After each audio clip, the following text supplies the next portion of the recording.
Good morning, y'all. It's such a beautiful morning. And sorry about our mess. We've had to redo our bathroom.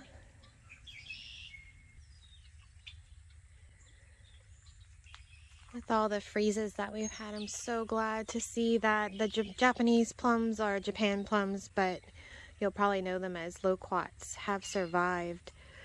Last year we didn't get a good harvest on them because of a hard freeze, which they don't really do too well when it gets too cold.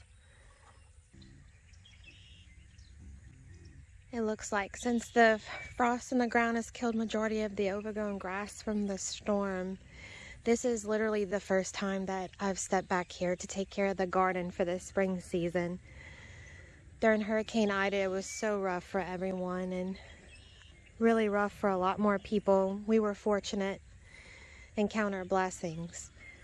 And I'll show some pictures and everything of this season. Right when we wanted to start the channel, Hurricane Ida came and whipped through and caused some devastation for a lot of areas in Louisiana and the southern states. So I'll show you a little bit of that here before I start planting.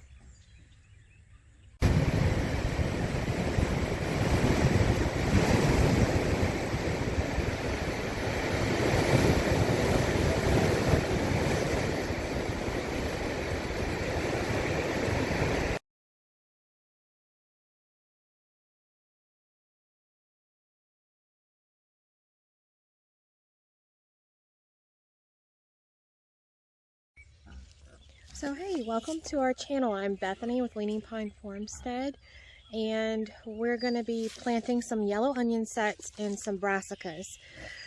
I'm a little bit late on the game. I usually follow LSU Ag where they'll plant their planting guides, and so far I'm sort of in the middle of their guidelines, but I usually don't follow the rules. So when I got these onion sets was right after Hurricane Ida, and I basically put them in a dry and dark, cool spot, and so far they're just starting to sprout.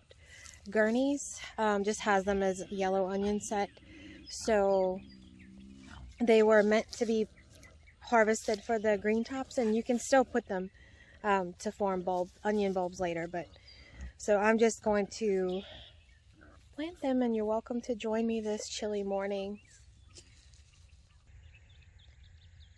We still haven't repaired our fence since the storm, so my neighbor's chickens have been out. We usually keep ours penned right now just because of the eagles and a lot of the other birds of prey are out, but theirs are out and have done some tilling work in my raised beds. So I am going to amend them, and I like to only use compost, bag compost, and I also have my own compost that I use from our pig and rabbit manure and chicken manure. But you're gonna have to excuse the mess because since the storm I literally have not been back here cleaning up at all. But a tip that you could use is whenever you go to Lowe's or any of the other big box stores, sometimes some of the nurseries will have bags of manure that have been ripped open or just damaged, and they'll actually discount them up to 50% off, and that's usually what we look for. So I am going to amend my beds by just putting compost, and I just use the compost as topsoil, and I find that I get the best results from that. So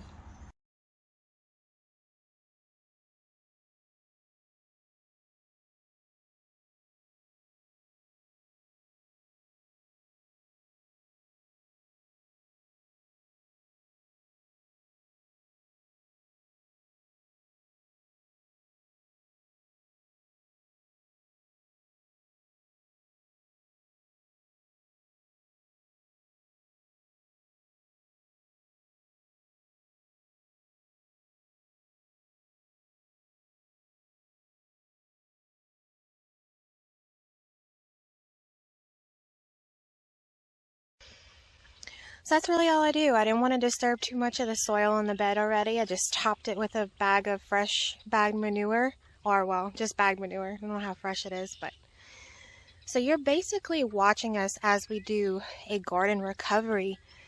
Hurricane Ida we had minimal damage in our house, but we're actually finding that we've had some hidden damage. So we're having to redo one of our smaller bathrooms for our son, and our bedroom ceiling and some flooring things. So you're welcome to join us on that journey.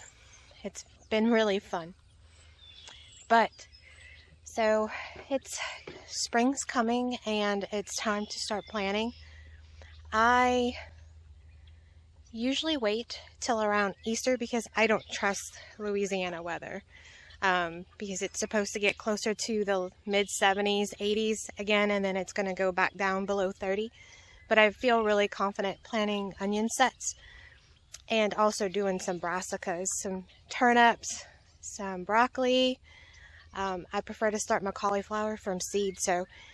And since our little greenhouse that we built has been destroyed, you can see it back there, I didn't really get to start planting starts earlier this year.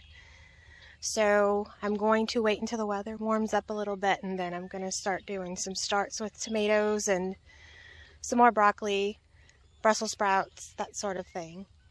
But let me get the onions in the ground, and you're welcome to join me. So I'm not an expert gardener, but I consider myself an expert student.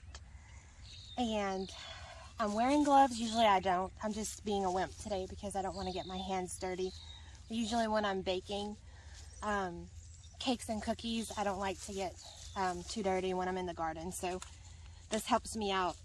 And some of you may know that whenever you're fooling with the dirt, your hands get ripped up. Mine aren't very tough, so I'm wearing gloves today.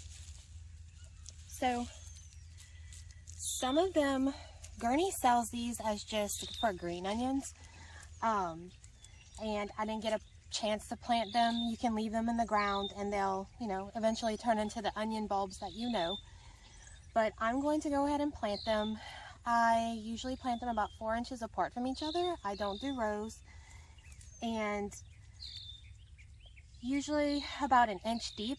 And if it's sprouted already, let's see, for instance, like this one, if you can see, I'm just going to plant it just where the green sprouts are coming up. So, and if they didn't, I'll just basically, all I'm doing is covering the length of the bulb.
I can't work with gloves.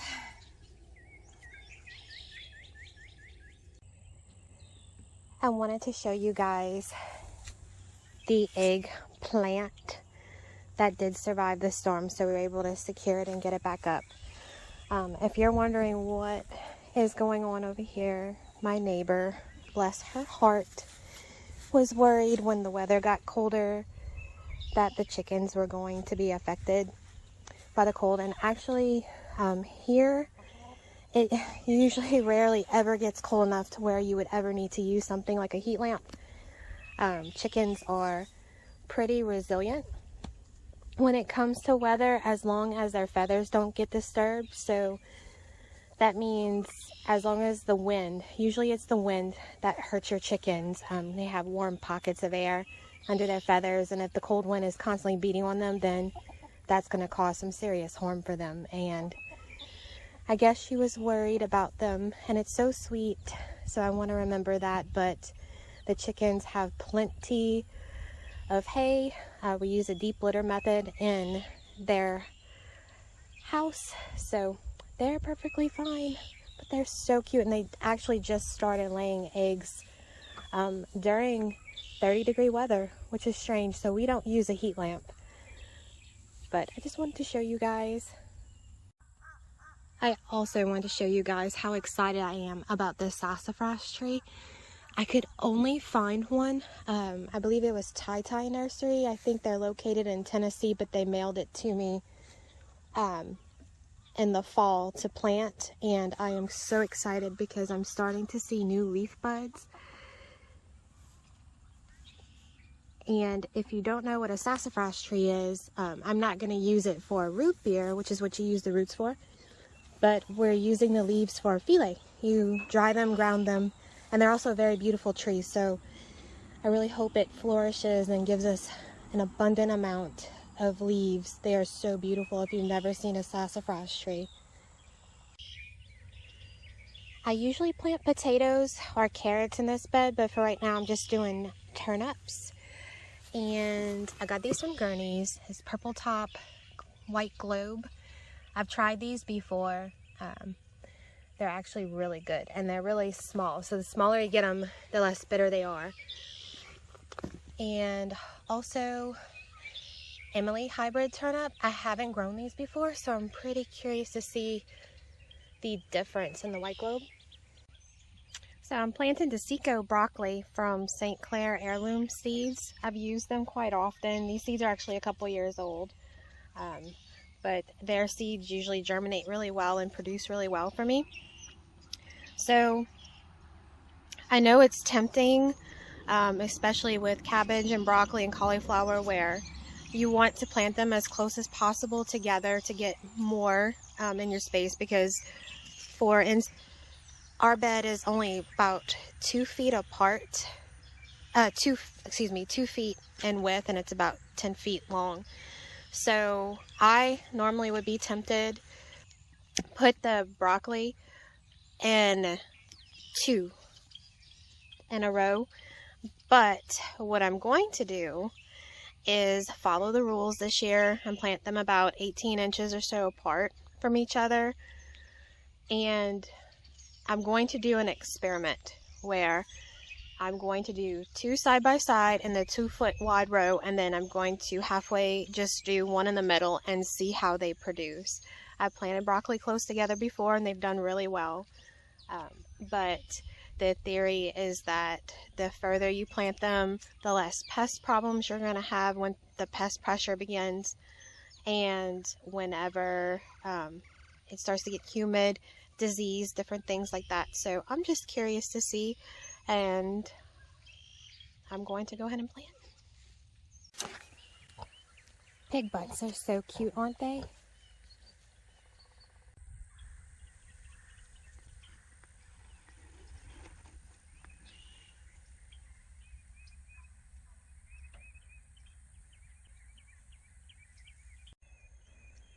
This is our strawberry bed that I just discovered, and I am so excited that a lot of it survived. It was so overgrown over the summer with the storm and after.